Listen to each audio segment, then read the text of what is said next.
ಅಮ್ಮ ರಾಘವ್,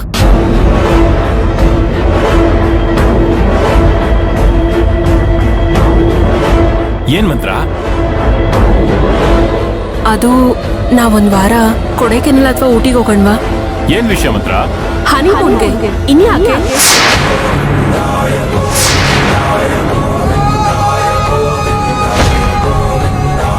ನನಗ್ ಗೊತ್ತು ನೀವು ಹನಿಮೂನ್ಗೆಲ್ಲ ಕರ್ಕೊಂಡು ಹೋಗಲ್ಲ ಅಂತ. ವೀರಣ್ಣ ರಾಘವ್ನ ಮನೆ ಕರ್ಕೊಂಡು ಬಂದು ಬಿಟ್ಟು ಹೋದ್ರಲ್ವಾ? ಅಷ್ಟೆಲ್ಲ ಹೇಳಿದ್ಮೇಲೂ ರಾಘವ್ ತಿರ್ಗಾ ಅವ್ರ ಮನೆಗೆ ಹೋಗೋದು ಸರಿ ಬರಲ್ಲ ಸುಶಾಂತ್. ಹೋದ್ರೆ ಅವ್ರಿಗೆ ಕಷ್ಟ ಆಗತ್ತೆ, ಹೋಗಿಲ್ಲ ಅಂದ್ರೆ ರಾಘವಿಗೆ ಕಷ್ಟ ಆಗತ್ತೆ.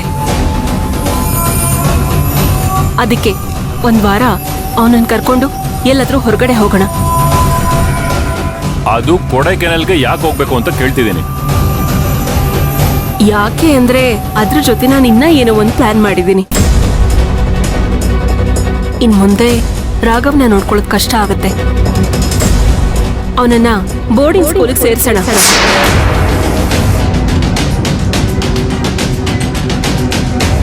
ಮಂತ್ರ, ಅವನಿನ್ನು ಚಿಕ್ಕ ಮಗು.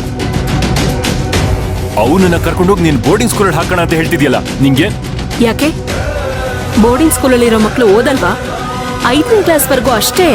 ಆಮೇಲೆ ಮಗುನ ವಾಪಸ್ ಮನೆ ಕರ್ಕೊಂಡ್ ಬಂದ್ರೆ ಆಯ್ತು. ಎಷ್ಟು ಜನ ಅವ್ರ ಮಕ್ಕಳನ್ನ ಬೋರ್ಡಿಂಗ್ ಸ್ಕೂಲಿಗೆ ಕಳ್ಸಿಲ್ಲ. ಯಾರೋ ಕಳ್ಸಿದ್ದಾರೆ ಅಂತ ನಾನ್ ಕಳ್ಸಕ್ ಆಗಲ್ಲ ಮಂತ್ರ. ನೀನ್ ಹೆತ್ತು ಮಗು ಆಗಿದ್ರೆ ಈ ರೀತಿ ಮಾತಾಡ್ತಿದ್ಯಾ ನೀನು? ಹೆತ್ತ ಮಗಂಗಿಂತ ಹೆಚ್ಚಾಗಿ ನಾನು ನೋಡ್ಕೋತಾ ಇದ್ದೀನಿ. ಅದ್ ನಿಮಗೆ ಗೊತ್ತಿಲ್ಲ? ಹಾಗಿದ್ರೆ ಬೋರ್ಡಿಂಗ್ ಸ್ಕೂಲ್ಗೆ ಹಾಕೋಣ ಅಂತ ಯಾಕೆ ಹೇಳ್ತಿದ್ಯಾ? ನಿಂಗ್ ಮನ್ಸಾದ್ರೂ ಹೇಗೆ ಬರ್ತತ್ರ ಮಾತಾಡೋದಕ್ಕೆ? ಆ ರೀತಿ ಹೇಳಕ್ ನನಗೂ ಮನ್ಸ್ ಬರಲ್ಲ. ಇವಾಗ ನನ್ನ ಕೇಳಿದ್ರಲ್ಲ, ಅವನ್ ತಾಯಿ ಆಗಿದ್ರೆ ಈ ರೀತಿ ಮಾಡ್ತಾ ಇದ್ದ ಅಂತ. ನಿಜವಾದ ಹೆಂಡತಿ ಆಗಿದ್ರೆ ನೀವ್ ಈ ರೀತಿ ಮಾತಾಡ್ತಾ ಇದ್ರಾ?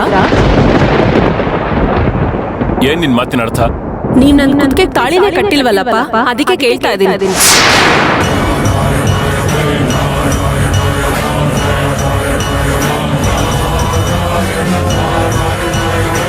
ಒಂದು ದಿನ, ಅಟ್ಲೀಸ್ಟ್ ಒಂದು ದಿನ ಆದ್ರೂ ನನ್ನ ಹೆಂಡತಿ ತರ ಸ್ವೀಕರಿಸಿದಿರಾ? ಹೇಳ್ಕೊಳಕ್ ನಾಚಿಕೆ ಆಗತ್ತೆ. ಈ ಪ್ರಪಂಚದಲ್ಲಿ ತನಗ್ ತಾನೇ ತಾಳಿ ಕಟ್ಕೊಂಡಿರೋ ಏಕೈಕ ವ್ಯಕ್ತಿ ನಾನೊಬ್ಳೇ ಅನ್ಸುತ್ತೆ. ಕರ್ಮ.